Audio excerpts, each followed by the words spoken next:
Okay, so where's the oh, there it is. All right then, first jumper on the water is Brett Stackpole, and joining me alongside Freddie Winter, it's another MasterCraft pro athlete. It's Taylor Garcia. How are you doing, Taylor? I'm doing really good. How about you, Tony?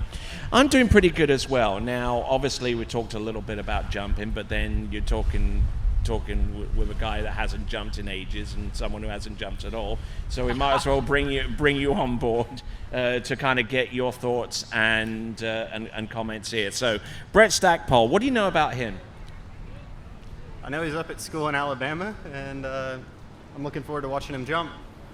All right then, short and succinct. Here we go. We got him on jump number 1. Now, we'll talk a lot about technique and approaches and coming into this event as we see Brett Stackpole on jump number 1. And not bad looking jump there. Anything you see there that you could gain from and maybe use to your effect? Watching him in the headwind, he's losing quite a lot of speed on that counter, so I think he needs to bring it down, and I can put that into my jumping as well. All right then. So again, a little bit of a glimpse from the conditions out there. Now, let me ask you a question, Taylor. So obviously, we don't want to keep you here forever. I'm sure there's a point at which you really want to go off and jump. But how much are you watching the conditions? How much are you watching the jumpers before you to really get an insight into what you're doing when you ski? I usually choose 1 or 2 jumpers before me on the running order to watch and kind of gauge the conditions. But other than that, I try and get in my own zone and make my own decisions once I get out there. Any insight into who you tend to choose, or is it just the people who are immediately before you?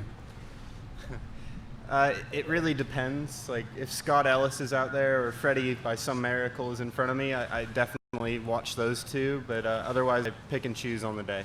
all right then, so we're getting a distance for Brett Stackpole. It is a 171-foot opening jump, 171, so a little bit behind the 8 ball there. I have seen him jump over 180 feet in previous competitions.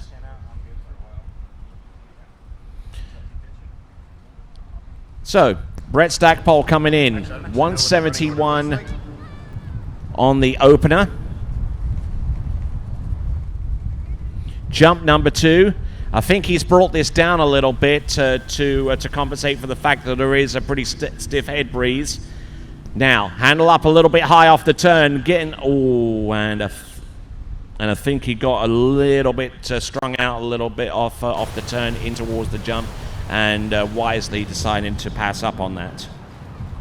So Taylor, what anything else you want to comment and add to that? I think he was in a good spot in the timing. Just got a little excited in the turn, jumped on it a little early, and tripped across those wakes. But I like this spot in the course. As opposed to Travis Moy saying, "You're in the wrong spot." Good old Travis. He's made that his trademark slogan. It's really funny if you hear it once. No, I'm kidding. I mean, I have to deal with it every day. But I mean, it's great. He's a funny chap. I always tell him that he's really funny on the internet, so he sets a high bar for when people meet him in person.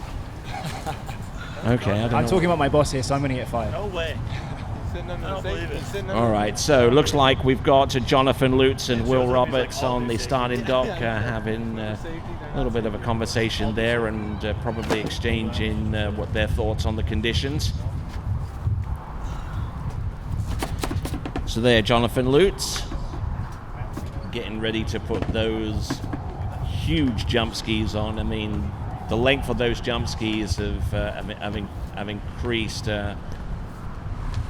from about the first time that these jump skis made their appearance in the pro jumping scene was about, 1996.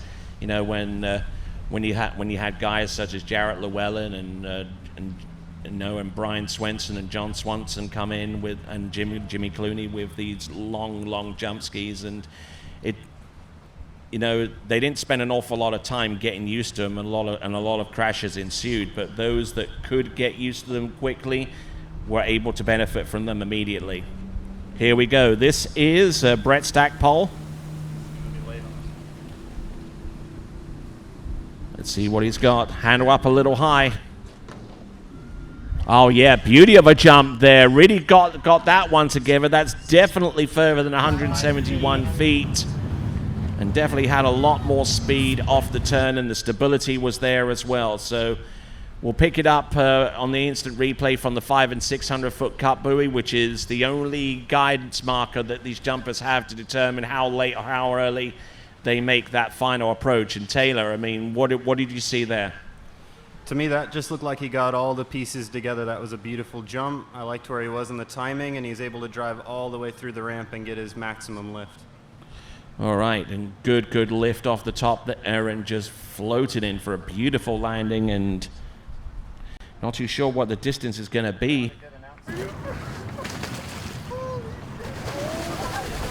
All right, so distance coming through any moment now for Brett Stackpole, and if this jump distance, 202 feet, wow! Yeah, and if I'm not mistaken, that might actually be a PB there for him. I mean, he put it all together on that jump. That was beautiful. Well, he's going to be a happy camper, even if he doesn't advance out of this round. He's going to take away a PB. Not bad for first time. Well, that's what you want to see. You want to see people happy, and he got a big hug there after he came in. That's awesome.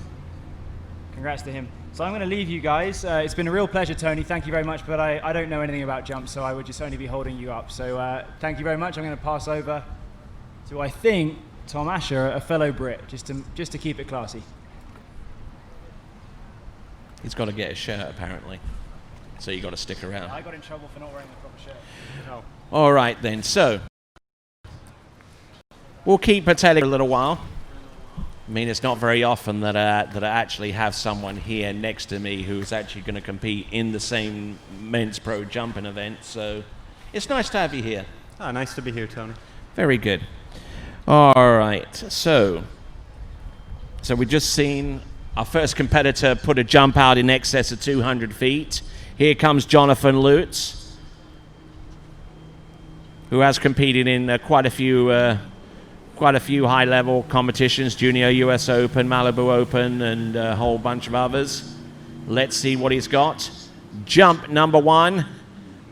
And he looked to be in a little bit of a rush there with that turn, and he just lost out on his positioning. Yeah, I think the wind died a little bit on him there compared to what Brett was jumping in, and he just brought it a little too late, panicked in the turn, but I think we'll see him back it up a bit on the next jump, and it'll be golden. All right, and I mean, a lot of the preparation for these jumps occurs several feet back. I mean, the 7, 6, and 500-foot cut buoys, you've got to try and assess your position and what you need to do from there. But just got a little bit on the back of the skis and just couldn't really stay with that position forward on the jump skis coming through the second wake into the jump. So he's passed up on jump number one, which isn't too much of a concern right now. He's at least had a look at the jump and, and is, trying to figure things out. Yeah, I just keep an eye on that jump. He actually wrapped the 600. He went around it, and at 35 miles an hour, that is a very rare occurrence. So we'll see if he does that again. All right. Then you got to factor in the headwind a little bit as well, because it is quite gusting out there. So we got Tobias Georges on the around about the starting dock area. He's getting ready rather early, I would say. I mean, he's good. I mean, there's at least 4 more jumpers before him, but obviously jumpers do tend to be temperamental athletes. You know, they stick to their own routines. You know, may not be the same as anybody else's, but you know, routine is definitely the name of the game. All right, then, here we go. Pass on jump number 1, and here comes jump number 2. This is Jonathan Lutz. Here he comes. Jump number 2. Oh, really close to the bottom right-hand corner and getting buffeted in the air as a consequence. Yeah, that was a late cut, but it looks like he handled it well, and I think if he gets it a little bit earlier, he's going to have a really good time. Get off that corner just a little bit. All right, distance coming through in just a few moments or so, but I mean, just seemed to me he got a little sideways off that turn coming off the 5 and 600, and you know, he managed to recover enough of that positioning before he made it into the turn. Now, 203-foot jump there for him too. So. Oh, nice, and looking good, and you know, coming off the top of the jump, he got a good deal of press there, and the skis were wavering a little bit, which could have been a cause for concern. But the distance, as Taylor has alluded to, is coming through momentarily. Confirmed distance of 203 feet. So right off the gate, you know, our first 2 competitors, and bear in mind this is at 1.65 meters high, don't forget. This isn't 6 foot, this is 1.65 meters or 5'6", and the first 2 jumpers to go in excess of 200 feet, remarkable stuff. Yeah, they're really putting it out there. Going to be putting pressure on the guys later, and I think we can expect to see some really big jumps down the line. All right, let's have a look and see. Jump number 3. Now, if it was able... Ooh. And I tell you what, it's a little gust there, Romes. Let's see if he's able to counteract that. Here he comes. Oh, and passing that up. So, but I think he'll be satisfied with 203. I certainly would be. Yeah, that 203 is going to suit him quite well, I think. And with how gusty it got on that last jump, he probably made the correct call there. Yes, indeed. He will live to jump another day, so to speak. So, Jonathan Lutz, 203-foot jump on jump number 2. Taking a little look at the replay for jump number 3 and see where things are, you know, got a little bit sideways. Having to pull up on the handle off the turn probably doesn't help, and he just got on the back of the skis and just stayed there and just couldn't make the adjustment between the turn and the jump. But I mean, I mentioned this and alluded to it a little bit earlier on. Now, obviously, when I jumped back in the day, and you've never ever seen me jump, and I'm not even sure whether there's even video of me jumping. But I mean, it was basically turn and burn, and just hope for the best. Now it's more scientific. You're looking for water speed more first and foremost.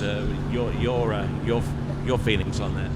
Yeah, it's definitely become a more methodical approach to the overall jump with the introduction of these very long skis and stronger boats. You can't really go out and just wing it anymore. You need to have a process that starts from the get-go at the 6 and ends with you landing off the ramp. Yes, indeed. And back then, of course, we didn't have cruise control. We didn't have zero off, so you didn't have the choice of having, you know, RTB or constant acceleration either. Yeah, I never had the pleasure of jumping with hand driving, but it looked fun to me. You haven't missed much. Though, mind you, there were a few drivers back in the day that kind of made their names by being like the top hand drivers in the world, you know? Yeah, I mean, when one of those drivers knew what they were doing, I bet it was a really fun time to jump behind them. Yeah, especially whenever you consider back then that the engines were nowhere near as powerful as they were today, and their carburetor configurations, double barrel carburetor and all that kind of stuff. You hit it, and if you weren't ready for it, good luck. All right, then, here we go. This is Will Roberts, jump number 1. Ooh.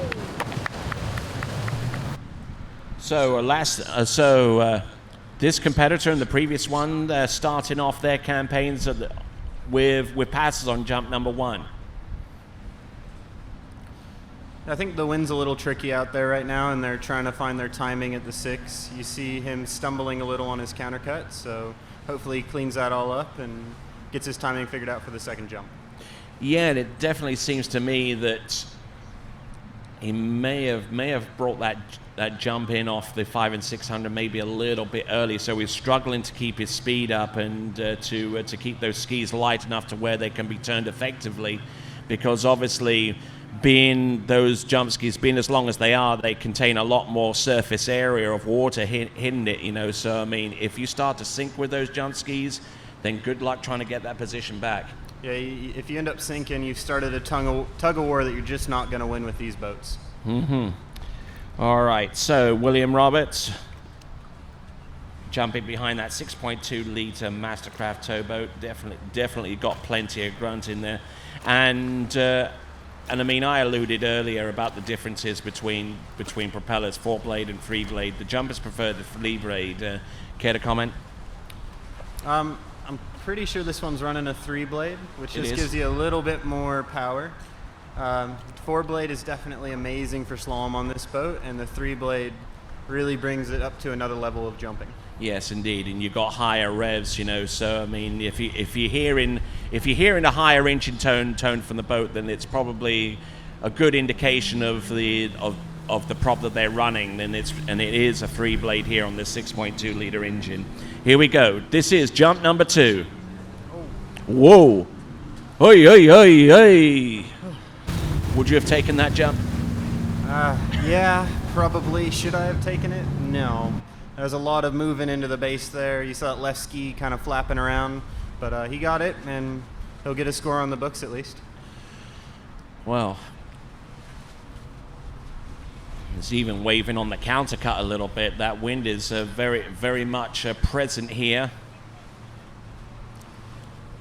But let's have a look off this turn now. He wants to try and de-weight the left ski a little bit so that right ski comes down and you're kind of like in a staggered position off the turn. But then that ski comes up high to try and reduce drag, and he just didn't have 100% control of it. However, the distance will come through. He will record a jump distance, and he's got one more jump to come. So a good effort to be continuing on with. The distance coming through, to the best of my knowledge, is 199 feet, 199. Taking the nice chair. All right, So well, Tony, I'm going to head out and You're gonna start head getting out? ready, but I'll see you later, man. Not a problem. And replacing Taylor Garcia, because he's going to go jumping, you know, just one of those things, really. We got Tom Asher. Yeah, it's nice to be up here, Tony. Kind of weird being in the announcing booth and not on the water, but Hey. certainly great to be out here at this MasterCraft Pro event. And here we go. This is Will Roberts coming in. Oh, nice. Oh, absolutely thunders into that jump there. And we got another jump over 200 feet, I would surmise. Yeah, that was actually a really nice jump from Will. You can see on the other one, he just let his upper body get a little crunched into the base of the jump. That one, he held his position really well. And I think we'll be up in getting another guy in the 200-foot territory. He definitely held his direction better. Well, we're going to get the distance in any moment now, just to confirm. But I tell you what, the wind takes the sting a little bit out of the jumpers as they come into the turn. But if they can catch that wind right off the top of this ramp, then they are absolutely flying. As you can see here from Will Roberts, the distance is coming through momentarily, but I suspect that it's going to be deep into the 200-foot range, and he was absolutely elated with that jump distance as we get ready for Tobias Georges. Now the jump distance for William Roberts is a 212. So in as many skiers, 3 jumpers have jumped over 200 feet. That's pretty incredible, considering that the ramp is 1.65 meters high. Yeah, I was just about to say that, Tony. You know, we've got these young guns coming out. 165, getting over the 200. I mean, that's got to be close to a PB for Will. 212, that's a fantastic jump from him. He's going to be pumped down there. And you can see when he landed, you got the little hand pump going on at the bottom. So they're certainly showing that conditions are fantastic out here. Hopefully it'll stay. This headwind is exactly what you want. Jumpers feel so confident when they feel that breeze pushing in their face, and I got a feeling we're going to see the guys taking it down the lake in a little while. Next up, we have Tobias Georges, who's been jumping a lot with Pipe Miranda. Pipe as well will be coming up in a few jumpers' time. But Tobias, with this wind, he's going to look to try and bring it down the lake a little bit. What happens is when you're out in the glide, if that wind catches you, it's going to slow you down, and you want to be taking as much speed as you can through the turn. It is Tobias Georges in that Argentine national color speed suit. Oh, there you go. Good, solid, well held together jump there from Tobias. Yeah, that was a really nice jump, Tony. Very easy. You could see how he just let his skis... This is off a three-quarter cut, by the way. Three-quarter cut, almost a two-handed turn. You could see how he just let his skis travel through the turn, let himself get under the line, and then just held that really nice body position all the way through to the jump, allowing him to get great extension off the ramp. That extension has probably put him over 190 feet off this first jump. Yeah, you can see there on the replay how he kept his back super still. Not just about saved that jump so far as distance, because he kind of collapsed a little bit with his legs as he hit the jump a little bit. A little bit. He could probably hold a little more direction into the bottom of that jump. Just let the boat. All right, we'll be back in just a moment.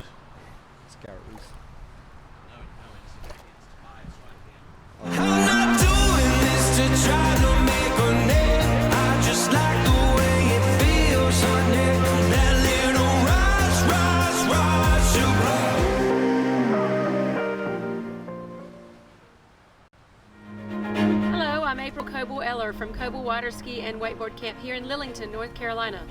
Our facility is situated on 10 private lakes.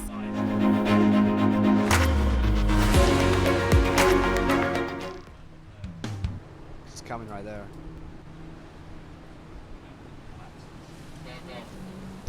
All right then, back on the water we got Tobias Georges with a 192 on jump number 1.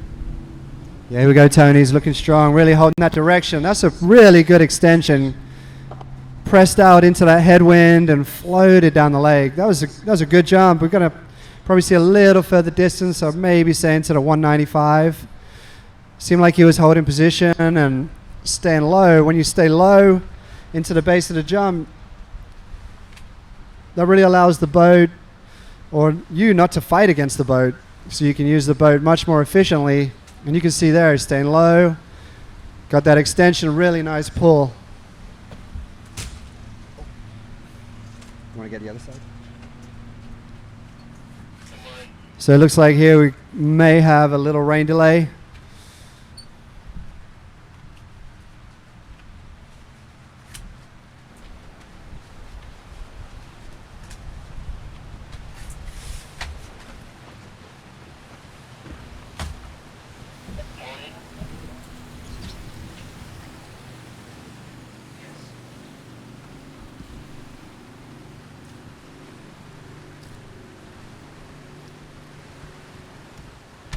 And it looks like that Tobias has made his way back to the dock, so we're going to have a slight rain delay here with continuing coverage of the 2020 MasterCraft Pro here on Lake Speaker? Groove.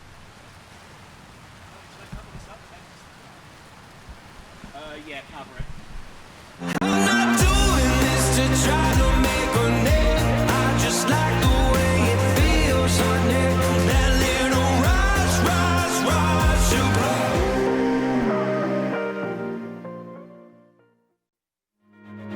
Hello, I'm April Coble Eller from Coble Water Ski and Wakeboard Camp here in Lillington, North Carolina. Our facility is situated on 10 private lakes.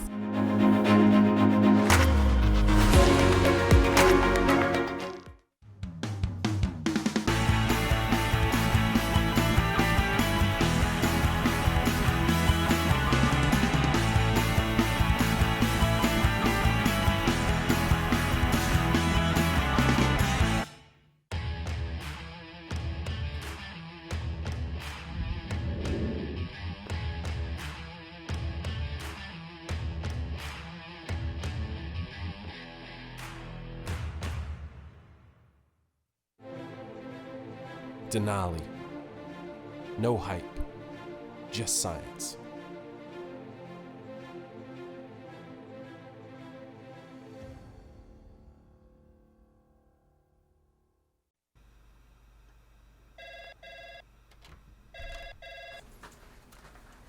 Morning, Brian.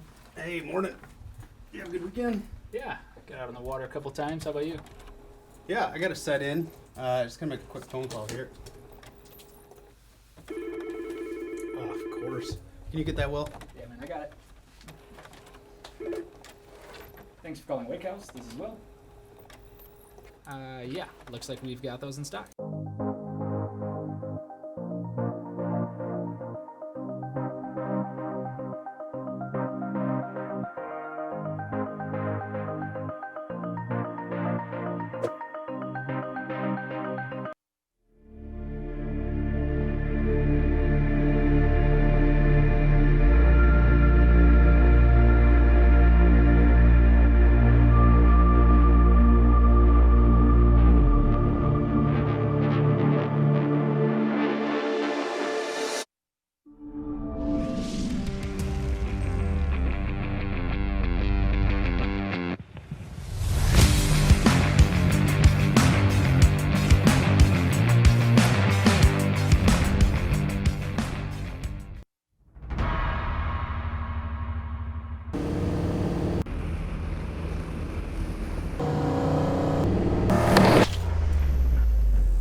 All eyes on the way I vibe when I walk into the room.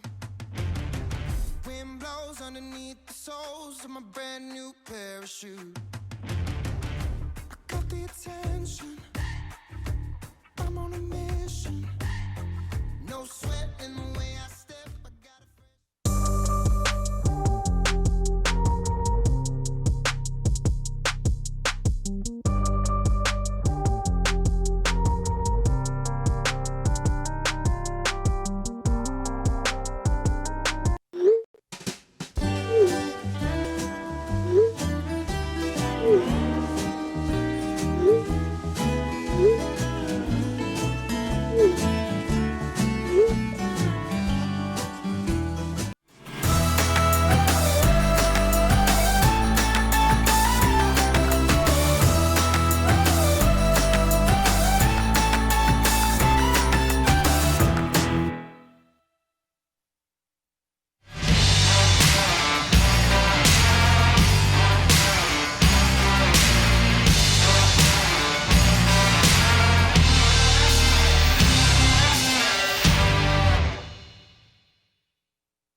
I'm not doing this to try to make a name. I just like the way it feels under that little rush, rush, rush.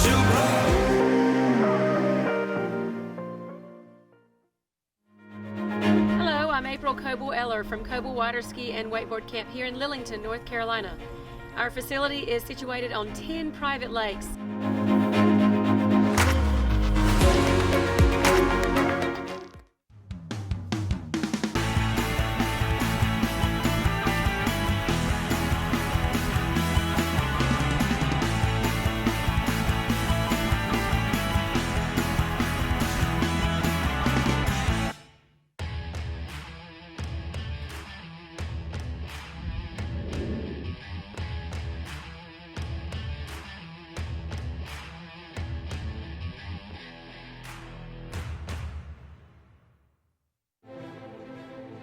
Denali. No hype, just science.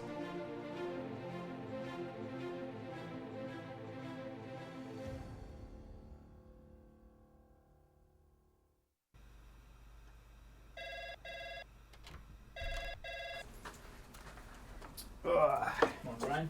Hey, morning. You have a good weekend? Yeah, got out on the water a couple times. How about you? Yeah, I got to set in. Just gonna make a quick phone call here. Oh, of course. Can you get that, Will? Yeah, man, I got it. Thanks for calling Wake House. This is Will. Yeah, looks like we've got the. All right, then, ladies and gentlemen, this is the 2020 MasterCraft Pro right here on Lake Gru, the home of action water sports and ski fluid. Glad to have the pleasure of your company, whether you are on site or watching in online at waterskibroadcasting.com.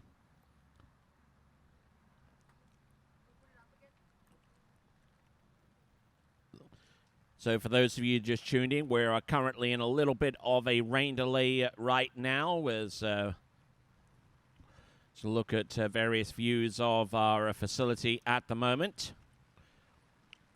Obviously, the jump event being as dangerous as it is, you don't want to add unnecessarily any more elements of danger that could compromise the athlete. So we're choosing to have a rain delay, and once we've gotten rid of our little squall, we will continue on.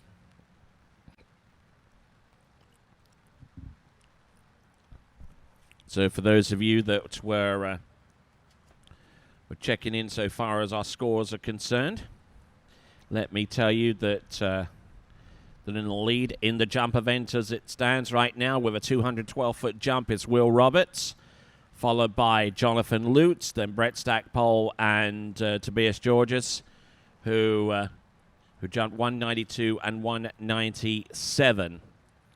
So he's got one more jump to come.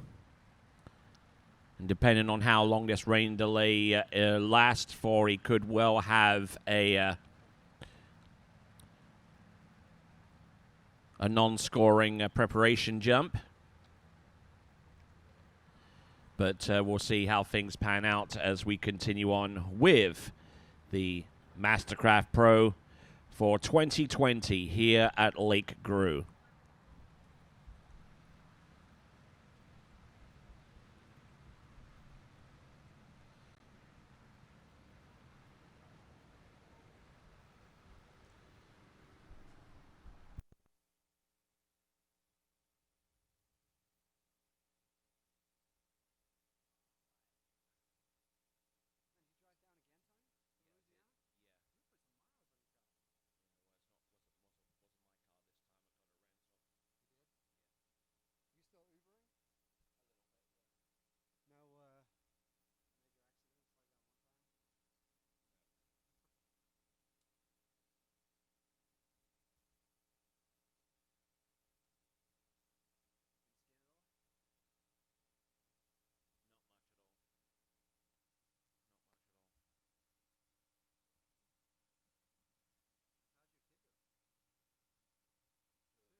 All right then, folks.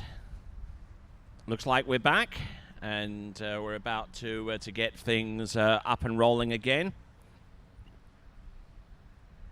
Not too sure on the status of Tobias George's third and last jump, whether he's going to take a non-scoring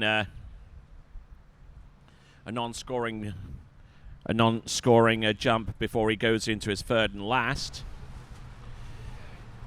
Yeah, Tony. Tobias actually did really well on that second jump. I don't know how easy he went. 196. I mean, his PB is somewhere up around 196, 198. I know it's around the 59 meter mark. So he's right on the cusp of getting to that 200 foot mark, which would be an incredible distance for him. I mean, look now that storm's passed through, I don't think he's going to be too unhappy with the conditions now. The gusts have stopped. Should give him much better timing for his cut through his turn. So we're going to look now to see if he can take advantage of this last jump. Like Tony said, All right. So here we go. This is Tobias George's. He's got one last scoring jump at his disposal, and so we're looking to see what he could produce off that.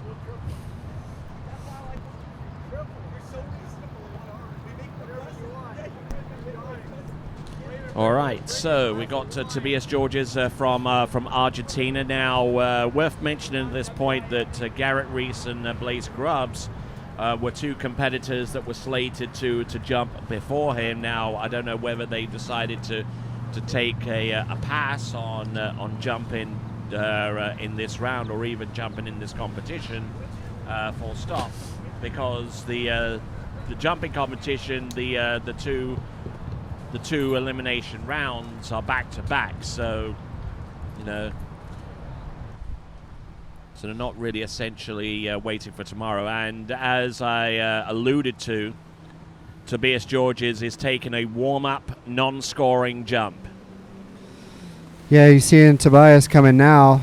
Looks like he's going to do a one-handed turn this time, taking a bit more speed through his turn. Then those skis come under the rope. He's really getting some speed. That's probably a good decision. He's got his eye in now. He's going to get his scoring jump. Okay, and he now knows how strong that wind is, and whether doing a one-handed turn off a three-quarter cart is a viable option. Yeah, Tony, I mean, I remember you used to do some jumping. What do you think of his setup there? It looked pretty good. Looked like he was handling that headwind pretty good. Yeah, I liked where he was going with this jump, and I think where Thomas was alluding to just then was the fact that when I jumped back in the day, I very seldom did the full double cut, and I usually did a two-handed and three-quarter cut turn prior to taking the edge all the way through to the jump. Certainly, one of my better jumps was when I actually did a three-quarter cut and maintained more of my water speed. So by the time I turned, I was already off to the races, by the time I pushed the skis towards the jump, and probably didn't realize it back then, but that would actually be a viable technique going down the line whenever the jump skis started getting bigger. Yeah, exactly. I mean, now what people are working on now is you want to be taking as much speed as you can through the turn, but you've got to be patient. You have to let your feet come under the line, let the boat advance down the lake a little bit. And now we have zero off, which is incredibly consistent from boat to boat. It doesn't really change. So what you're trying to do, you're trying to get your cut in rhythm with zero off. Mm-hmm. So the last thing you want to be doing is starting too hard and then have nothing to give when the boat's at its strongest, pulling you through the jump. So you're going to see a lot of the jumpers here probably starting their turns fast, get their feet moving, but then sinking into their cut, letting the boat do the work, and them trying to hold the strongest position they can from the wakes to the jump. And that's why the jumpers pressed so hard to have the constant acceleration feature within zero off, as opposed to just the regular RTB, the return to baseline. So here we go. This is Tobias George's. Oh, Tony, that's going to nice. be up there. That's got to be close to 200, I believe. I mean, his last jump was 196. Now this one's got to be close to 200. You could see he took more speed through his turn, got his skis under the line, was able to sink into a really strong position in the wake, and then from the wake to the jump, he was able to hold that position all the way through to the peak of his flight. That was a really nice jump from Tobias.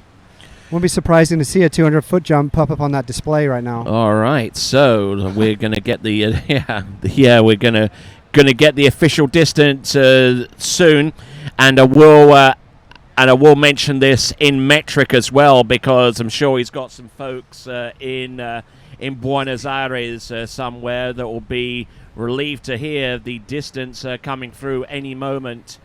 Now Tobias Georges off that 1.65 meter ramp height, or 5'6". The distance coming through for Tobias Georges is 61 meters, which is exactly 200 feet. 200 feet for Tobias Georges, and it is 61 meters. We're going to raise the ramp up to 1.8 meters high, but that does mean that all of our jumpers at 1.65 meters have to jump 200 feet or more. Well, that's incredible, and it just shows you the conditions we have out here at the Action Water Sports Complex. It's fantastic right now. We've got this, what we call it, the fluid headwind. Basically, it means that the wind is funneling so well down the lake, there is absolutely zero disturbance in the air. And just like an aeroplane coming into land, that means there's no turbulence. So once you get up into the flight, there is nothing unsettling you. You can't be any more confident than having an unsettled wind blowing in your face and catching your skis. Yeah. So I got a feeling here, the guys who are jumping at 180, if we've seen all these guys at 165 jumping 200 feet, what do you think, Tony? We're going to have some pretty big jumps this afternoon? I think so. Considering that we've got the likes of Dorian Llewellyn, who's right there behind Boyer and Ship. Now we've got Jack Ritchley, who's slowly but surely getting back into his top form after taking what could only have been described as a brutal crash at the World Championships last season. You got Felipe Miranda, who had the best jump distance at the Malibu Open a few weeks ago. Then you got Igor Morozov, who's always in with a shout. And then the last two competitors, Taylor Garcia, who's trying to become the heir apparent to Freddy Krueger, who is quite possibly the greatest jumper of all time. Yeah, I mean, you can't take it away. I think Freddy for sure is the GOAT of jumping. I don't think there's been a jumper who's been as successful as Freddy, but then like you said, we have all these jumpers underneath. Whenever you're the GOAT, you're going to have some jumpers coming up who are trying to take your crown, and today we're going to see a lot of these guys. Bojan, he's just coming back. He's taking a year off. This will be his first event for a while. 3 years it'll be interesting. Off. 3 years off. So it'll be interesting to see what he has up his sleeve. No one really knows how he's been jumping, but if it's Bojan, he's going to be up there. And then, like you said, we got Jack, who's been jumping really well since he had his crash at the Worlds. Mm-hmm. Dorian Llewellyn also has been coming along. He's been getting into the high 220s. Yeah, he's been setting world overall records, and in order to do that, I mean, you've definitely got to be a real rounded competitor. I mean, tricking over 11,000 points, slaloming into 41 off, and then jumping well in excess of 220 feet. I mean, that's just incredible stuff. That's amazing. I mean, with overall skiers, it's very hard to be good in all three events, let alone to be exceptional. And Dorian is just absolutely exceptional in all three. To be able to run 39 off, trick close to 12,000 points, and you jump in and knocking on the door of 70 meters. It's certainly, I'm sure his dad, Jared Mombrita, will be very proud of what he's doing, and he's definitely in the mix. Along, we have Felipe, Igor, Taylor. Those last three guys are all close to 230 feet. So I think this afternoon, with the headwind, the wind's calmed down now after the storm came through, we're going to see some amazing jumping. So don't tune off that webcast. Stay on. Watch these last few guys. You're going to see some amazing jumping. And don't forget, you'll see them again right afterwards as well, because this is the first of 2 consecutive rounds of jump. The top 3 from this round advance through to the final, which will take place tomorrow. They will not jump again today. And then the remaining skiers are minus the skiers on the list -3. will jump out again with 3 additional jumps, and maybe one or two of them, or definitely 3 of them, will put themselves in a position where they'll be starting alongside the top jumpers that we saw from the round before. Yeah, exactly. So a lot of jumping to come this afternoon. We can see there the top seed is 212 feet. So right now the goal for these guys who are 180 on the higher ramp height, they'll be looking at that 212 and hoping to eclipse that. And I can see these distances firing down the lake. We're going to start with Bojan, who is still the current European jump record holder. He set that a good few years ago now. So the caliber of skiing coming up, we've got record holders, we have world champions, we've got tour champions. So we have a good stable of jumpers coming. Now we can see this headwind is really calming down. So you'll be seeing jumpers pushing it into the course, and by that, I mean they're going to be trying to go as late as they can. They want to be as wide as they can on the boat to enable themselves to get as much speed and direction through the ramp as possible. The more speed they can generate at the start of their cut, the more speed they can theoretically get when they're leaving the end of the jump. All right, so here we go. This is Bojan Šipner on the 6-foot ramp height now. Okay, Bojan, it's time with a double. See, he's up on the boat, getting lots of speed, being patient his turn and holding that direction. Oh yeah, just trying to press against that wind as he comes off the top of the jump. That jump is going to be very, very close to the 200-foot range. As we alluded to, Bojan Šipner, the European jump record holder with a personal best distance of 71.9 meters, set back in 2014. So wow. That's 6 years ago now, and it's remained uncontested up to this point. Yeah, and since then, Bojan's got married, had a kid, has another kid on the way. And like Tony said, 3 years off, but not looking rusty here. That's a great first jump to start his tournament. You can really see how he held his direction, got maximum lift off that 180 ramp height. And that's what you're going to see compared to the guys who jumped at the 165 height. You're going to see all these next few jumpers who are jumping at 180 go higher, probably going to go further. So, coming to us from a country that is more accustomed to seeing snow skiers jump from places like Garmisch-Partenkirchen. And now we're seeing Bojan Šipner make it. I'm not going to try and say that. Garmisch-Partenkirchen. But anyways, Bojan Šipner starts off his account with a jump of 212 feet. Yeah, and you can see that first one. He got in really nice rhythm with the MasterCraft. Just got his skis set. I think on this one he's going to be looking, probably get the same width, maybe start his turn just a little earlier, get his feet moving before that boat starts to pull on him. So you can see again, he's out nice and wide, nice turn, relaxed in that cut. Oh, really nice lift from Bojan. All right, nicely done. He's pushing that one down the lake. He jumped to 212 feet on a jump number 1, which is 64.6 meters for those of you that are working with the metric system. 64.6 meters on jump number 1, and this jump had the makings of being around about the same distance, I would say. Yeah, I mean, very consistent. It looked like he got the same start, actually. You can see he relaxed a little more into the first wake.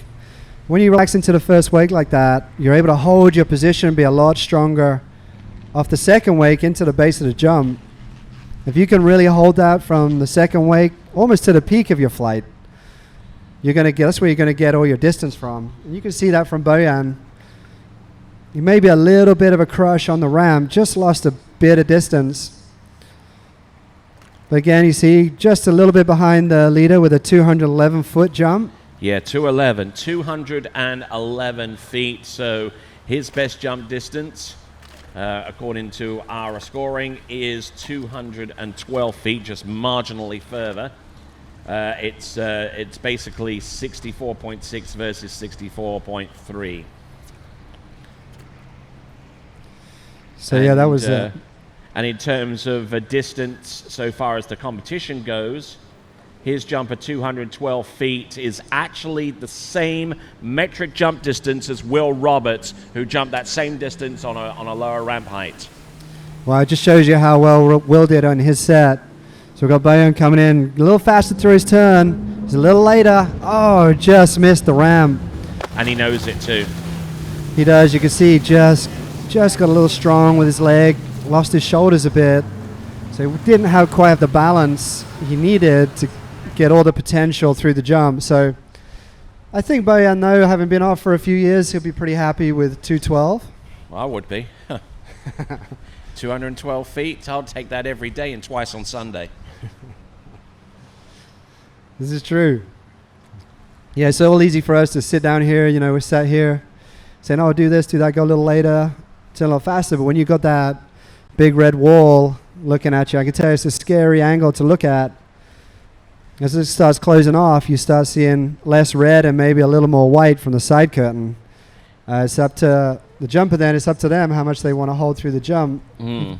Just see maybe Bojan got a little bit panicked. But still, he'll be pretty happy with 212. It's indeed. I don't think he was even bothered about having that last jump score. He skied straight to the top. But he did achieve skiing position, so I mean he should get a distance, but it's not going to be anywhere close to 212 feet, I don't think. So anyway, yeah, it was a 195 or 59.5 meters, and I'm sure that in maybe another scenario, his son Eli is probably saying, how far did you jump, Dad? Well, 212 feet. Well, that's nice. Can we go get ice cream now? I wish I got ice cream back then. Yeah, we did have ice cream back then. It just wasn't as good as it was today. Gotta love Ben and Jerry's. All right, then. We've got Dorian Llewellyn. He's been setting the world alight with his jumping. Yeah, Dorian's been doing amazing. You're going to see a little bit of a different jumper now. In fact, quite a bit of a different jumper. You go from Bojan, who's pretty tall, strong, to Dorian, who's a little smaller, a little lighter. We're going to see if Dorian can keep his speed out wide. But what you want to watch for with Dorian is how smooth he is, how well he takes the cut through the ramp. One of Dorian's traits is just how much he gets through the jump, how much lift he gets, just like his dad Jarrett.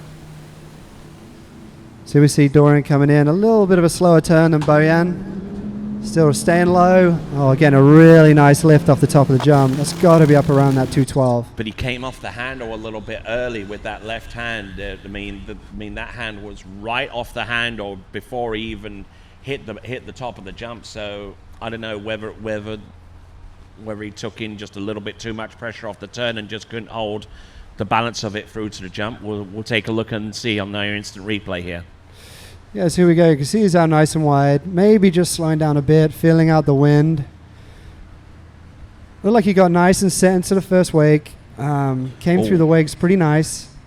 As he comes up, he just extends his legs a bit at the bottom of the ramp. And I think it just caught, by doing that, when you extend, you just catch the wind a bit aggressive off the end of the jump. So I think he let go, maybe feeling that wind on the first jump.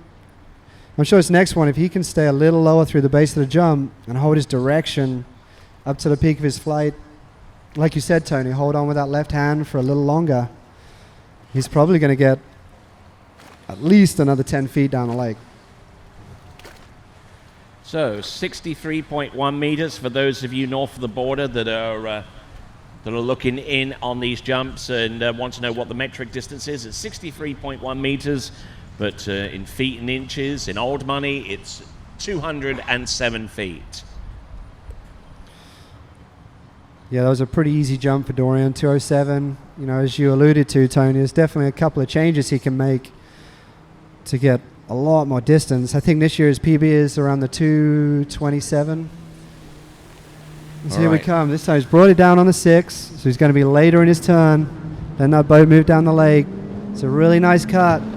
Well, there we go. Better. Held onto the handle a lot longer, and that's a good sign that he's able to control the massive pull from that MasterCraft with the 6.2 litre Elmore engine, producing 479 foot-pounds of torque. That's a lot of power.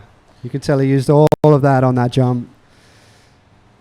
And what you saw there, he got in such a nice rhythm with the boat. You know, got his feet set really nice, let the boat advance before he dropped too far into his cut. And he was really able to get such a strong position and hold it through the jump. It's a bit like he combined what you said, Tony, by holding on with his left hand, and what we mentioned about staying a little lower at the bottom of the ramp and holding direction. And he got such a nice pop off the top of the jump. Yes, indeed. And some of the more telling images of a jumper are actually not from the camera actually facing the jumper, but the camera from behind the jumper as well, and seeing the angle that they bring into the jump. The jump distance on jump number 2 is 222 feet. 222 is the equivalent of 67.6 meters. 67.6 meters. All right, so really increasing that distance. And that's probably one of his better jumps of the season. Anything over 220 feet is definitely noteworthy. All right. Absolutely. Then. So, from Canada, although he has represented Austria on occasion right up until his 18th birthday. But now, he's Canadian for life, and this is Dorian Llewellyn. Yeah, again, he's taking a little more of an aggressive approach off the 600. He's really trying to keep that speed out wide in his turn. That's a great turn. Can he finish it? Oh, that's a big jump, Tony. That's bigger than 222. Yes, indeed. It took a big old gust of wind right off the top of the jump and just used it to just hover on top and just float in for a beautiful landing as we take a look at our instant replay and turning just behind the 600-foot cut buoy. That kind of gives you an indication of how strong that wind is. You know, any time a skier jumps, brings the cut behind the 600-foot, that tells you that the wind is doing something out there that's going to sting you back if you're not prepared for it. Yeah, exactly. And also, Dorian being lighter, you know, the stronger the wind is, the harder it is for him to be able to keep his speed when he's out wide. You know, a bigger jumper, they have a little more weight behind them. They can go a little bit earlier and not be so out of rhythm with the wind. But Dorian there, he got his timing bang on. He's going to be really happy with that. And that puts the mark out for the guys.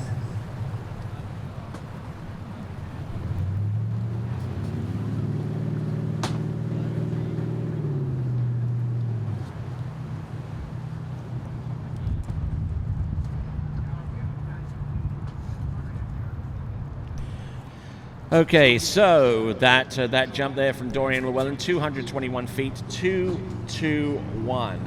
And it looks like our towboat's making its way over towards the jump for some strange reason. But for those of you that are watching our coverage and are wondering how far is that red MasterCraft buoy from the ramp, it is equivalent to the longest jump recorded this season, which is 238 feet. That's a long way down the lake, Tony. Yeah, I think the guys are just checking. You know, Dorian did bring it into the course there, and sometimes you can be a little late. A lot of the jumpers are using metal fins, so if you get a little late and clip the edge of that corner, you can end up with the metal fins maybe even taking a gouge or taking a bit of the edge off that ramp. So I think the boat is just checking, making sure that the ramp is okay. It'll be worth trying to see if we can re-rack the instant replay from behind the jump on Dorian Llewellyn's last jump. I mean, they're taking their time expecting this one, and I'm just here we go. Thank you, Vince. All right, looks weed, as a matter of fact, is seems to be the cause for this delay. Yeah, you don't want any weed on your skis. I mean, these ramps they look red, but on top of that ramp is a thick layer of wax. And wax, when you combine it with water, makes for an incredibly slippy surface. All the skis here are made from carbon fiber or fiberglass. And there isn't when you combine wax with fiberglass or carbon fiber, makes for a very Yep, he got on the ramp early enough, certainly. But I'll tell you what, look at that. Behind the left jump ski, there's a great big clump of weeds right there. Yeah, so Dorian did pretty well. on Did that. well to control that. Look at that. It's still trying to... It was still trying to dislodge itself from the jump skis as he was going up. And, that's something a jumper will feel. Jumpers are hypersensitive. They can feel a lot of things when they're in the cut. You got to think, we're cutting at the ramp. You're hitting the jump at the base of the jump, probably 70 miles an hour plus. Any bump, weed, it's almost like it's going to be grabbing you, but I'm pretty sure the crew there, they're sorting it all out. That'll be gone here very shortly.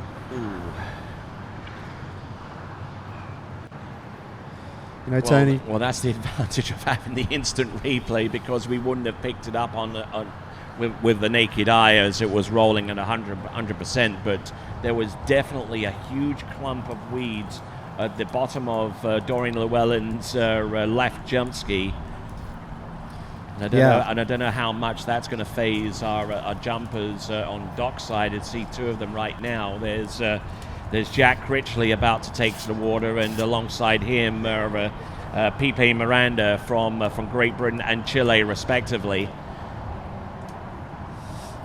Yeah, I don't think the jumpers will be phased. They've been through a lot different circumstances. This is Jack's home side, so he knows it very well. He should be in a good zone right now. And Pipe, these guys have traveled all around the world to different places, different sites, and this ranks up with the top 5 jump sites in the world. You're not going to get better conditions. We've got a great site, and the wind, wherever it blows, the wind blows consistently this direction, right off the interstate. Straight off the interstate, yep. Straight from Orlando. All right, so there's Igor Morozov joining in the little gathering there. So we've got a smattering of jumpers from Russia, from Chile, from Great Britain. This is definitely an international field at the MasterCraft Pro. So let's go back to our lead jump distance. Lead jump distance is Dorian Llewellyn with 222 feet, or 67.6 meters. Yeah, and that was a great jump. Both his last 2 jumps, you could tell he was really dialed in. The MasterCraft is obviously doing a great job, and that's another thing the jumpers can be confident with. The boat got that 6-liter engine, brand new for 2021. All right, and we'll return right after this. It's really confusing on the third pass.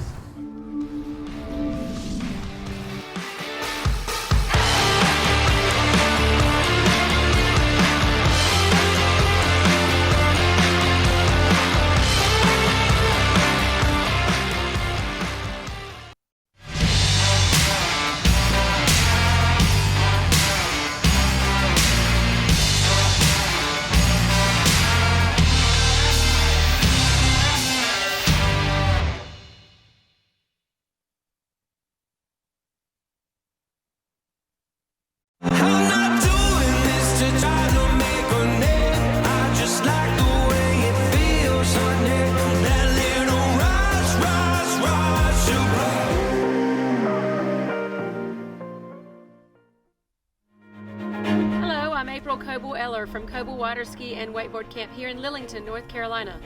Our facility is situated on 10 private lakes.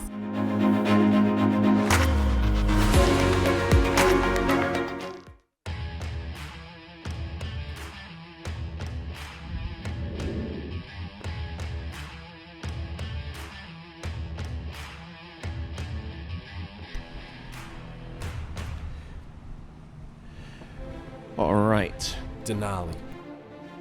No hype, just science.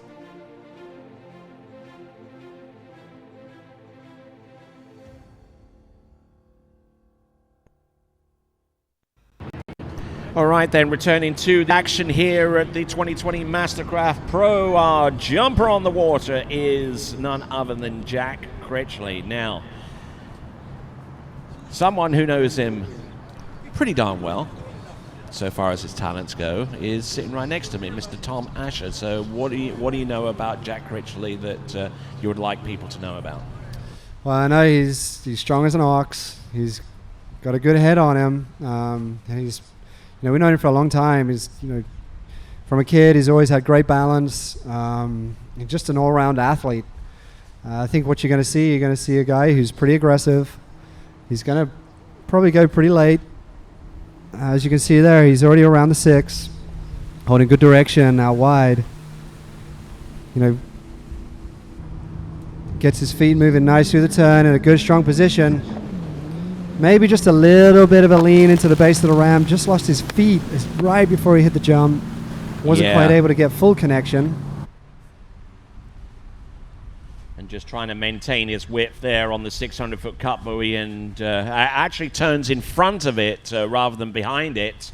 So it was prepared to put a little bit more effort to get more water speed up. Now, the timing might have been working against him because the wind kind of stung him and dropped him deeper into the water. So he had to work a heck of a lot harder.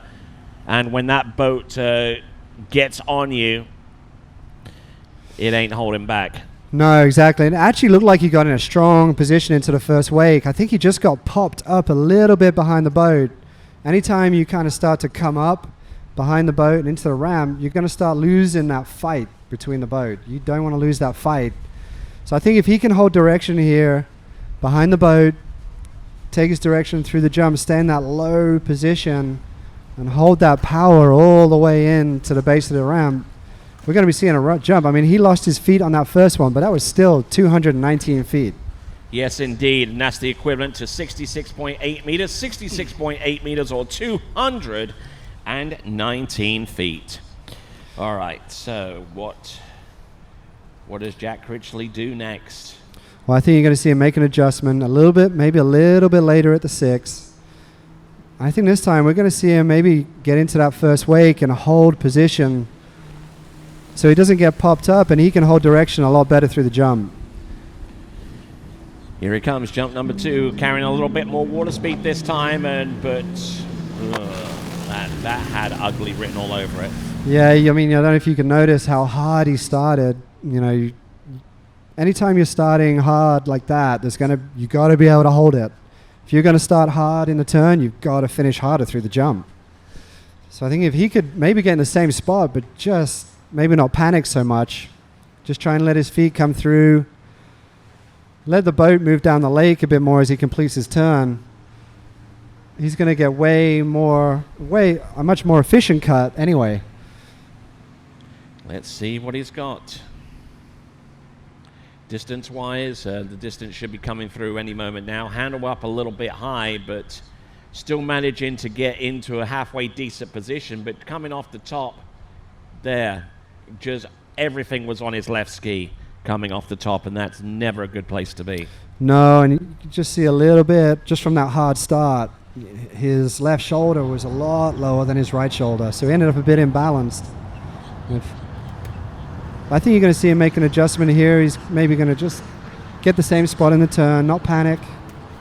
Let his feet finish just a little bit more. Already in second place right now with 219. That 193 on his second attempt certainly doesn't do him any favors in that regard. So one last jump. And, I mean, taking into consideration what we've seen thus far and what we could potentially see from the likes of Miranda, Morozov, Garcia, and Kruger, it's going to be critical for him if he wants to try and avoid having to jump a second round, that he's got to get it together right now, which he does. Yeah, again, that was really close to being a really big jump. He got the start he wanted, and you could really see he held much better direction from the wake to the jump. I just think maybe he got a little bit ready for the ramp instead of just staying low, driving through like Dorian. You can see how Dorian stayed low, used that boat, and got all that pop off the jump. This one, he just ended up a little flat off the end of the jump, but still, that's in the mid-220s. It's still a big jump, bigger than his 219.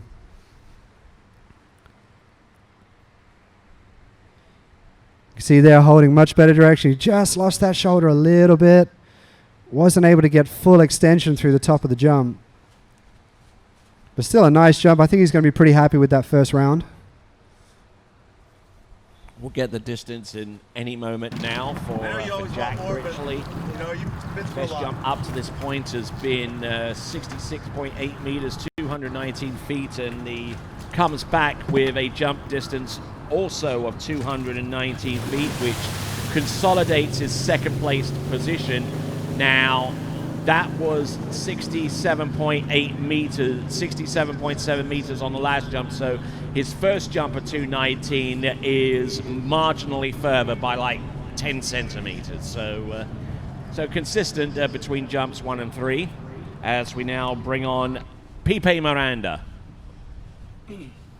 And Pipe Miranda, a skier whom you know fairly well because, well, he uses equipment that you manufacture, the Stokes equipment.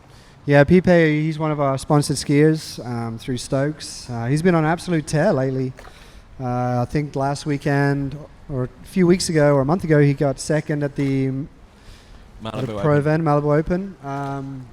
And I think last weekend he jumped a PB of 69.3 meters, or 69.4 meters. So he's a guy who's coming into the tournament in good form, full of confidence. And you're going to see from Pipe, he keeps his shoulders, his hips really level. Let's see where he turns. He takes what the boat gives him and just rides it through the jump. Turns in front of the 500-foot cut buoy. 600-foot cut buoy, I beg your pardon.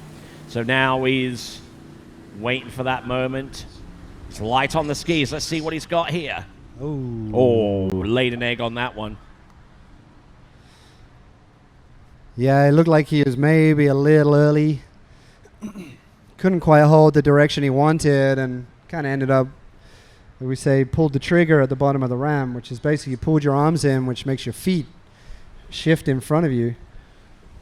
And the timing is just so critical as well, you know. I mean, if you still got a lot of water speed coming into a turn, then there's a risk that you turn into slack rope. If you don't have enough water speed and you suddenly feel that your skis are getting slower and slower and slower, then it's almost pressuring you to take that turn at that time, you know, to prevent yourself from getting bogged down, you know. So yeah, I think like you said there, Tony, you know, when you're slowing down and you start sinking, it's really hard then to generate speed in your cut. You have to be really patient and let your skis kind of come back on top of the water again. So I think from Pipe this time, you're going to see him maybe bring it down a little more at the 180 meter buoy at the far end of the lake. Try and take a bit more speed from that buoy so he can take more speed through his turn, keep his skis on top of the water, and then be able to use that boat, use that MasterCraft to his advantage. All right, 158 on jump number 1. That will not do for him. So 158, or the equivalent of 48.1 meters. Here we go. This is Pipe Miranda. And this now is jump number 2. Now, seems to have an easier time getting wider and being more comfortable with the speed that he's taking off this turn as he drives in towards the jump. Better, but not much better. Yeah, I still think a little early. You know, that's one thing with the boats, with the new boats and with zero off, you want to let the boat move into the course a little more. You want to make that boat work. And I think right now he's just a little bit too early. He's not able to get that boat working as hard as he wanted to. And you can just see he's losing pull from the base, from the wake to the jump, just because he's not holding the angle he wants. I think this last one, I think now he's got his eye in. Maybe see him go a little bit later. Try and let the boat move down the lake a little bit more. So when he's coming from the wake to the jump, that boat has to work a little bit harder, give him a little more pull through the ramp. All right, so Felipe Miranda now reliant upon jump number 3 to give him the kind of distance that he needs to avoid having to jump again straight after the conclusion of this round. The distance should be coming through any moment now. It is, from what I've been able to ascertain, that jump isn't going to be over 200 feet. Yeah, I think probably 200, maybe in the high 190s. So yeah, 195, which isn't quite going to do it. So still in the lead is Dorian Llewellyn with a 222. Jack Critchley with a 219. And we've got a tie for third place between Bojan Šipner and Will Roberts, both with 212, both tying in feet and inches and in metric as well. Here we go. Here comes Pipe Miranda. Oh, there we go, Tony. That might have just saved his set. I mean, talk about pulling it out, and that's what you get from a true competitor. You know, Pipe is not two-time world champion, world overall champion. That was closer for to nothing. the 600. And that was a great jump. I mean, you could see he did let the boat advance more in the course. He made the boat work harder from the wake to the ramp, and because of that, he was able to get much more pull through the jump. He had something to lift off from. Whoa, and the distance coming through shortly. He appears to be chuffed and elated and delighted. This distance is pretty incredible, guys. All right. Distance coming through. Now, if we're looking down at that red buoy down there, that's a 238-foot buoy. He is not far off that buoy. Right, and he is happy, and here is the reason, because the jump distance coming through is 233. That, I believe, may well be a new Chilean record. That's incredible. I mean, that was, you could really see Tony, he let that boat move down the lake. That MasterCraft, it ramped up from the wake to the ramp, and Pipe, he just held it and got as much lift as he could off that jump, and you could just see the pull he got down the lake.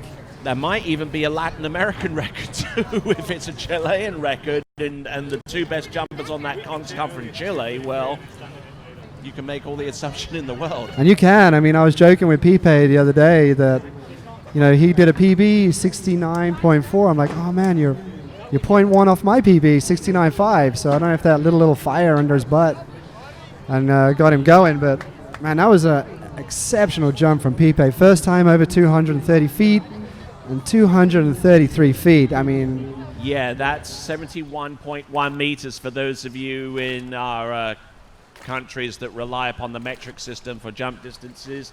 That is 71.1 meters, and quite possibly a new Latin American record. That's got to be a new Latin American record. I think we were talking to him. I think Pipe already had it with 69.4, so he's really pushed that distance up. And that's only 0.2 of a meter behind the European record. It is. So it just shows you, you know, I said Pipe was coming in full of confidence, but here's another guy who's coming in with confidence, Igor Morozov. You know, he's been training really hard with Scott the Rocket Man Ellis. He'll be looking at that 233, and he's really brought it down the lake to see if he can hold it in. Oh, that's a really nice jump from Igor too. There we go, and very close to that red MasterCraft buoy. Oh my word. They are. Those guys are eyeing it up. Much like a bull in a ring, you know, these guys are seeing red and they're going for it.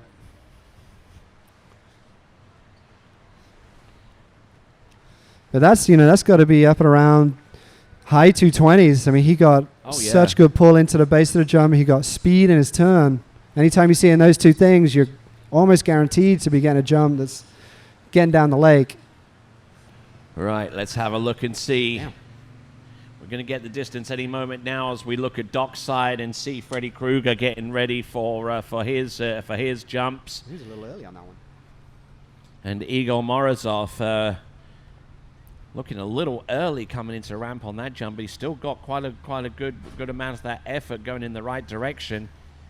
Yeah, Distance is 69.7. It's 229 feet from what we're able to ascertain preliminarily. 229. That puts him in second right now. I mean, like we were saying, these guys, once they see one or two starting to throw some jumps down the lake, you'll start seeing the other guys' eyes get big. You know, they want a piece of that too. Yes. And that's what we're seeing now. You know, Pipe, big PB. I'm not sure Igor's actually gone over 230 feet. So he needs one more foot. And you saw how early he was on that one. If he can bring it down the lake another 2 feet, I think he's got another couple of feet left in him to get that 230. All right then, folks, you're quite possibly watching the greatest round of jumping of all time amongst our top male competitors in the MasterCraft Pro. Here we are. This is Igor Morozov and deciding to take a pass on jump number 2. And I don't know whether he felt he lost an opportunity there, but 229 feet. I wonder what he was thinking, because he's skied into shore. He's taken his jump skis off. He's not taking any more jumps. So maybe he's thinking that 229 is enough to put him in the top 3. Well, I don't know about that. You know, because Pipe Miranda's already ahead of him, and by that notion, with 2 competitors left to go, our lead jump distance, if you're taking 3-2 to the next round, you've got 2 more competitors to go. Whoever's in the lead immediately goes through to the next round, and that skier is Pipe Miranda. Yeah. So Igor Morozov might have just gifted him. I would think so. I mean, the only reason I'd be coming in a win like this would be if I had an injury. Just as being an ex-jumper, you know, if you got a headwind in your face, you wanna. It's not just about what you're doing as far as where you place. It's about, wow, look at these conditions. I want to take 3 jumps and enjoy it as much as I can. So I hope Igor is okay. Obviously he had a great jump, 229, but I mean, you're looking at the guys left on the dock, the 2 MasterCraft skiers, Taylor Garcia and Freddie Kruger. I mean, both guys, especially Freddie, you know, 230s. Taylor definitely can be in the mid 230s. So you certainly can't just be sitting on it. No, absolutely not. And Pipe Miranda, 233 feet, our leader. He can relax, safe in the knowledge that he's through to the next round, so he can partake in the food truck, I guess. Yeah, maybe he was hungry. Yeah, those Philly cheesesteaks are pretty good. They actually ran out of chicken for the buffalo chicken sandwich. Oh, only cheesesteaks left? Oh. Could be worse. All right, then. Here we go. We got Taylor Garcia. Now, in order for Igor Morozov to experience the same fate, Taylor Garcia would have to jump less than 229 feet in order to wrest Igor Morozov from having to jump in the second round. Yeah, and I mean, all signs coming out of, you know, Taylor practicing and the tournaments he's done. You know, if you're looking at the guys and how far they've jumped, you've got to be thinking Taylor's going to be up in that ballpark too. You know, he's got a great setup. A little slow in the turn. Oh, that's a goodie. One really good thing about Taylor is how he finishes, though. You know, he stays low and he really gets through that jump. He takes full speed off the end of that ramp. And you can see there he got all that distance. It wasn't from his turn, but it was from how he held his direction into the jump. So I think, you know, what Taylor will be looking for, if you keep an eye on his first jump on the replay, what you're going to be looking for in the next one is keeping up on the boat, keeping that speed so your skis can stay on top of the water.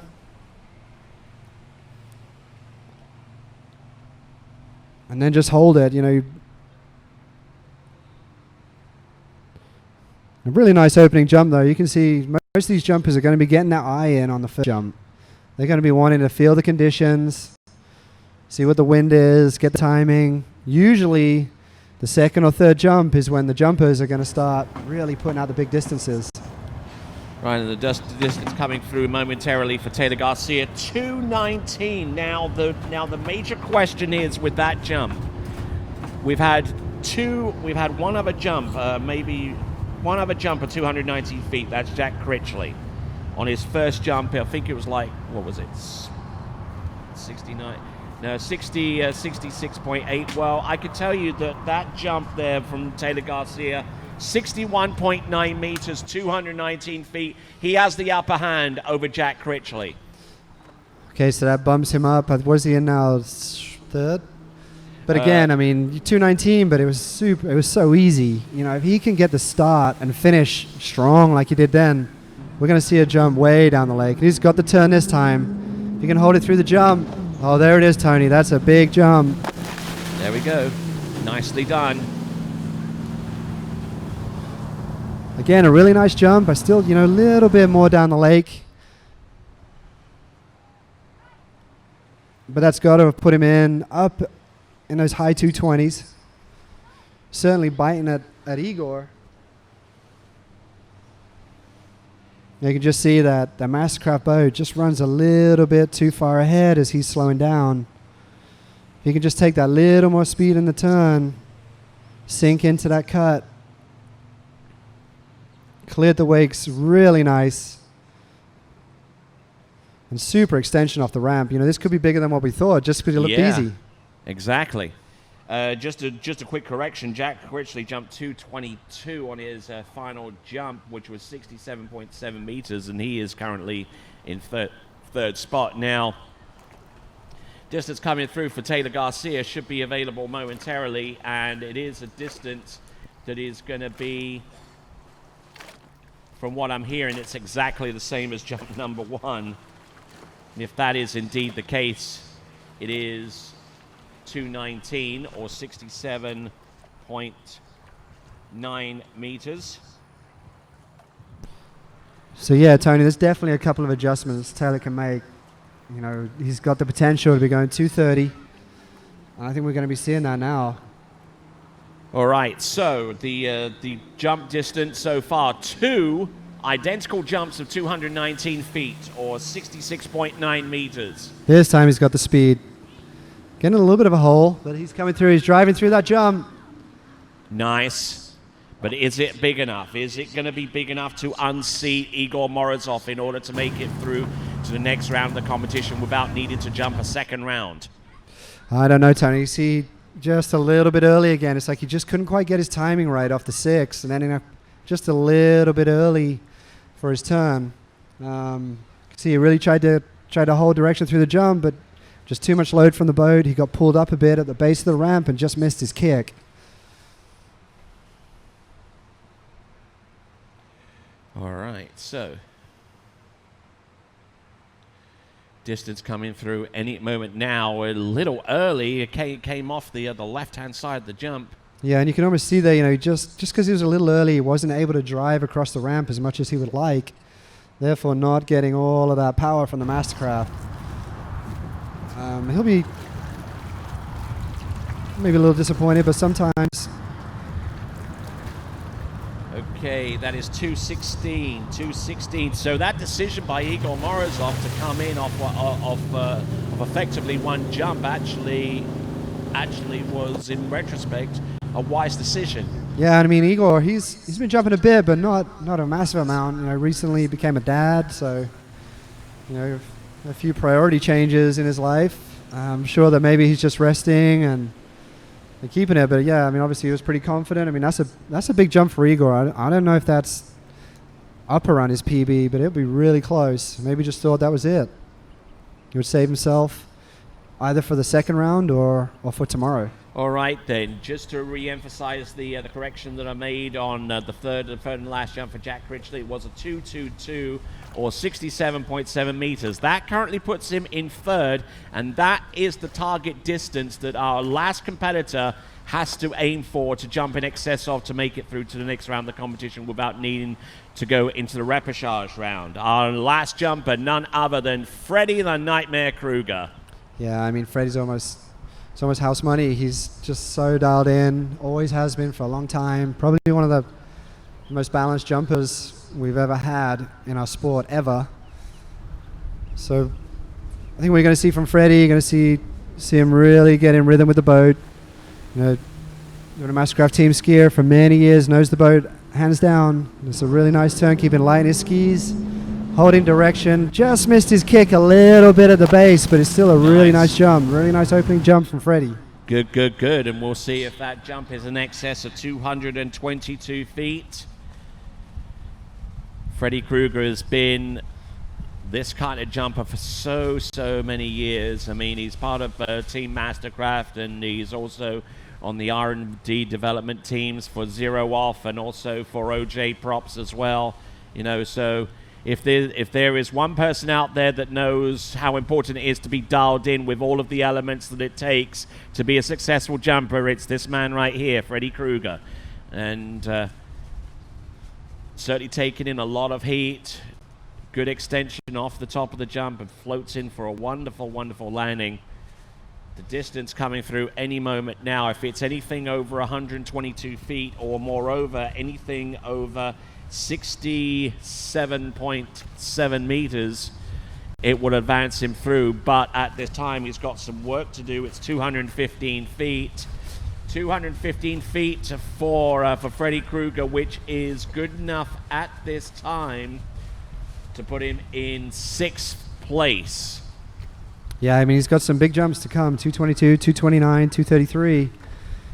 You know, Freddy's the best. You know, mentally, there's no one better than Freddy. You know, the last jump didn't happen, basically. He's going to be dialed and focused, looking at conditions, getting his eye in. If you're seeing the winds come up a little bit, he might have to bring it down on the 6, a smidge. But, again, a really nice 6. Got speed on the start. He's going to try and keep those skis nice and light, keep him on top of the water through his turn. Let him finish. That's a really nice start. If he can drive through, nice. There it is, Tony. That's it, I think. I think that might be the one. And he pumps the fist. He knows that jump could well be enough to take him through to the final. At least constitute the top half of our skiers going through to that final. A reminder once again that it's a 2-round format. Top 3 in round 1 advance. Top 3 in round 2 advance. Yeah, you know, you see on the replay, there's no one better in the sport at keeping light on top of the water. You know, you never see Freddy digging in. He lets his skis come through and he just sinks into those skis. Lets the boat. A little bit of slippage on that right one, though. A little bit. You know, he'll probably adjust on this last one. He might want to maybe stay down just a little bit longer, hold his direction right into that jump. You almost want to feel like you're taking your cut through the round. Whoa, hang on a second. Hold the press. This is an impressive distance. 237. 237, you know. That's Freddy. He's the best at putting it out there. And that's the one, you know, the guys know now what they're going to have to chase. I think Freddy Krueger has earned his Philly cheesesteak. I think he's earned a couple. Okay. Ahead of Felipe Miranda with a 233 and Morozov with 229. Those are the 3 competitors advancing through to the finals, but we have 3 more competitors to advance, and that will come out of the second repechage round, the last chance qualifier. Yeah, and Freddy's going to put on a last jump. Going to get his eye in, you know. Once you're on your second jump, you want to... That's a really nice start. This could be a big jump. Oh, just missed it again a little bit on the ramp. Nice pull in the air, and that's always is a pretty darn good indication of how much height that he gets off the top of the jump, and bags of speed coming into the bottom, and he is absolutely elated with that particular jump. We're going to get the distance any moment now, but Freddy Krueger absolutely lights out so far off that 6-foot-high ramp right here at Lake Gru. Yeah, and you can see him land there, and he was throwing his fist. He knew that would have been a big jump. He got the start he wanted. He got the direction. He just let it up a little bit on the jump and just missed that lift. I think if we'd seen that last one, if he'd held it, that would have been a massive jump. But amazing skiing from the guys. Freddy Krueger taking top spot with 237. Pipe Miranda taking second place with 233. And Igor Morozov with 229 feet. There are the 3 guys who are going to advance into tomorrow's finals out of this round. And taking a closer look at that jump, almost seemed to be a little frustrating coming into the landing. You know, he had enough room. He had enough room to show a little bit of his frustration, not getting every single bit of that jump that he wanted to. But it is what it is. Freddy Krueger with 237, probably his longest jump of the year, and only 1 foot short of the longest jump of the year, which is indicated by the red MasterCraft buoy. And here is your leaderboard after round 1. Freddy Krueger, Felipe Miranda, and Igor Morozov are through to the next round of the competition with 237, 233, and 229, respectively. Now, going into the repechage round, we've got Jack Critchley, Dorian Llewellyn, Taylor Garcia, William Roberts, Bojan Shibner, Jonathan Lutz, Brett Stackpole, and Tobias Georges. Those competitors will compete again. They each have 3 more jumps, and the top 3 of those competitors will advance through to the final. You are watching continuing coverage of the 2020 MasterCraft Pro. We'll be back right after this.